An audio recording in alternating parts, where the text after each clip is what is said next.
Bonjour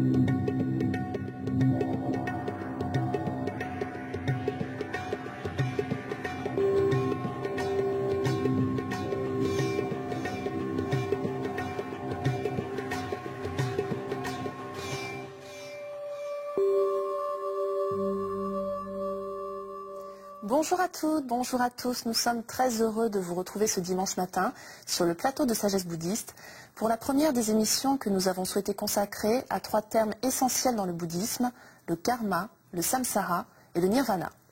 Nous allons donc voir aujourd'hui plus précisément ce qu'est le karma, cette loi de cause à effet.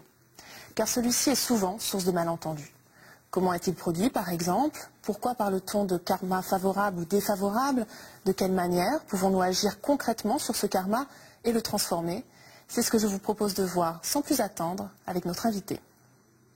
Jean-Marc Falcon-Mello, bonjour. Bonjour. Vous avez rencontré le bouddhisme au début des années 80. Vous êtes devenu ensuite rapidement le traducteur de Lama Tongzang et vous êtes aujourd'hui le président du Centre d'études tibétaines de Montchardon. Je précise par ailleurs que vous êtes également journaliste à la radio suisse romande. Merci d'être avec nous. Merci.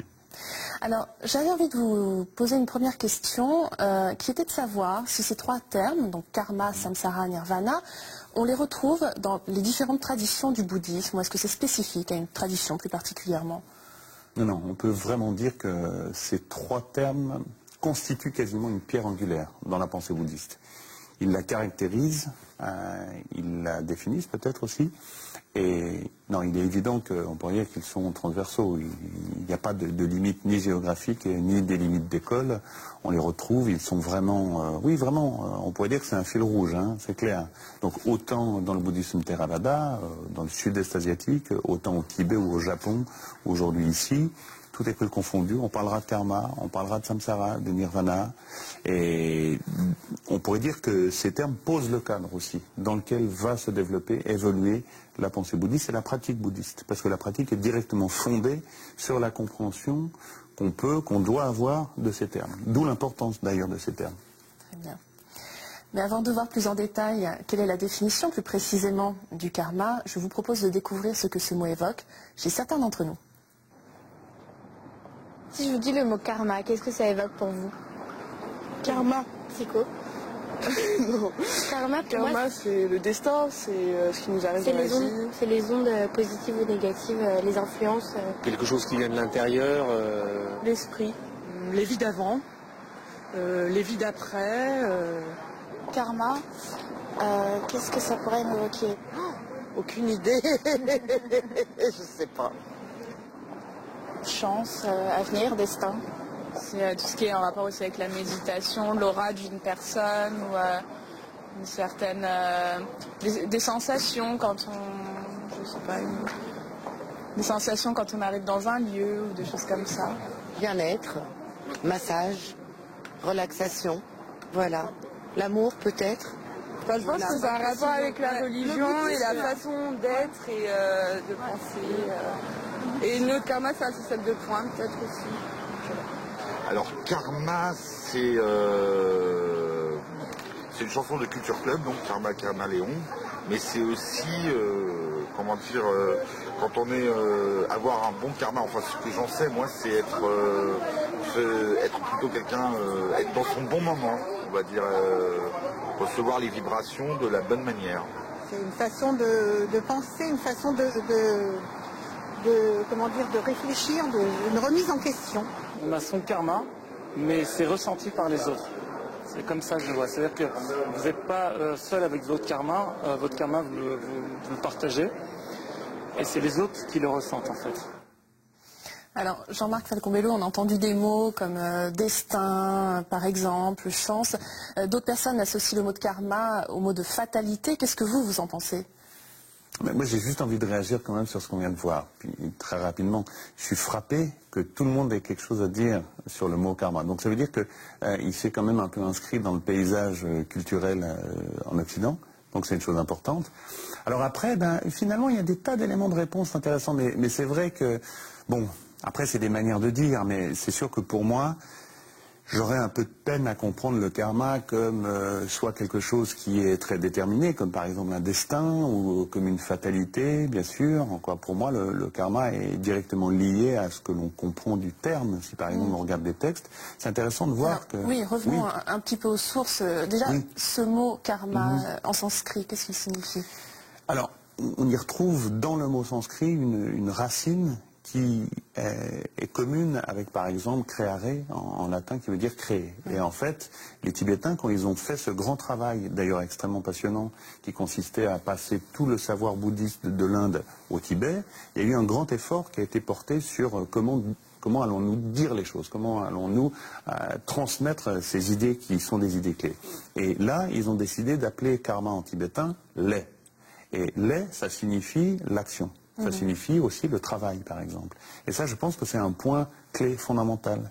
C'est bien et juste peut-être de comprendre le karma comme un acte, comme quelque chose que l'on fait. Donc, ce qui suggère une certaine forme de liberté.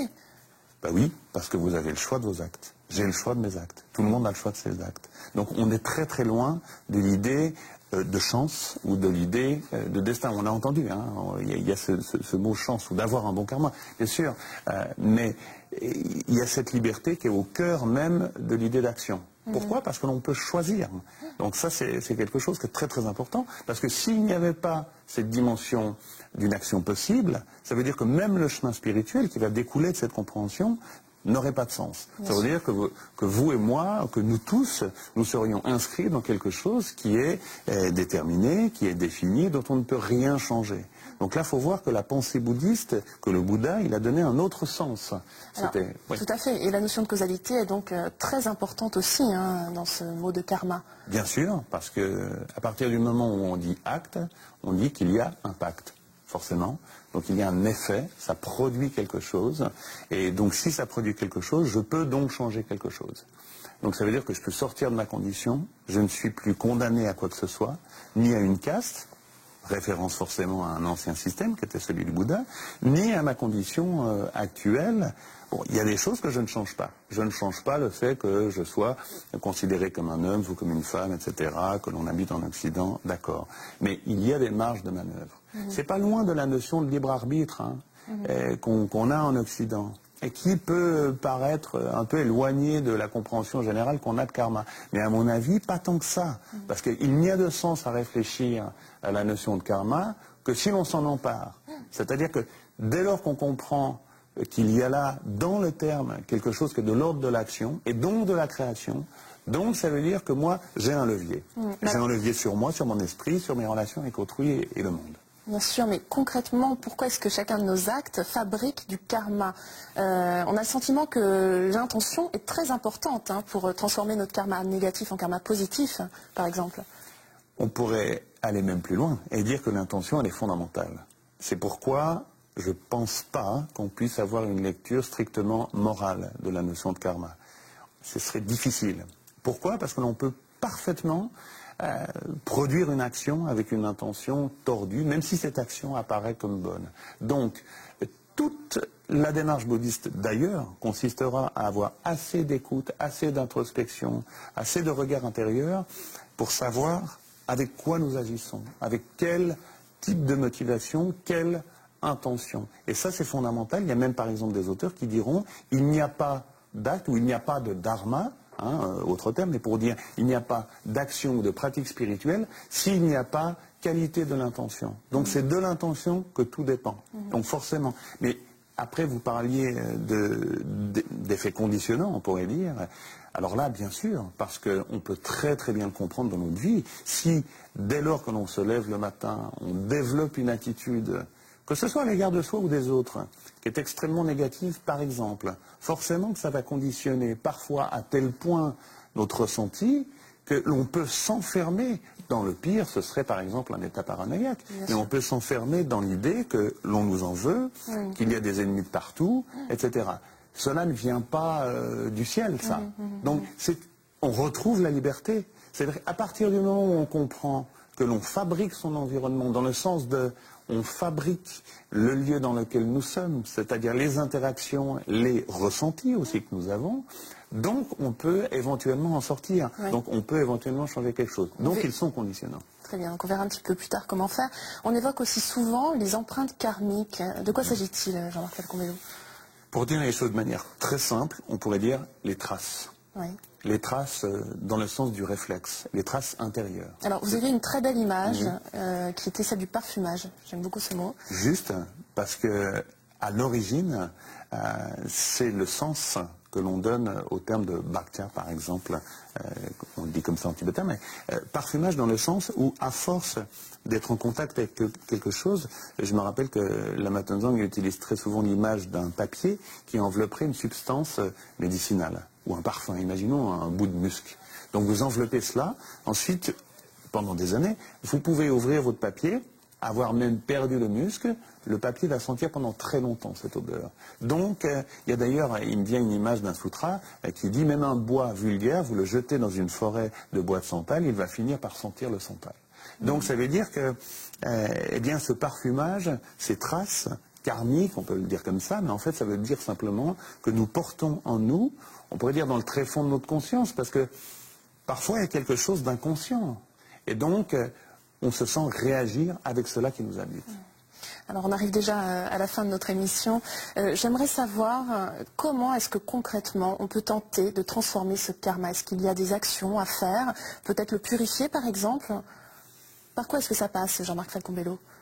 Je dirais que ça passe d'abord par une prise de conscience, c'est-à-dire se rendre compte que nous sommes celui-là même qui crée notre histoire, donc on peut être le héros de son histoire, comme la victime de son histoire, on peut décider.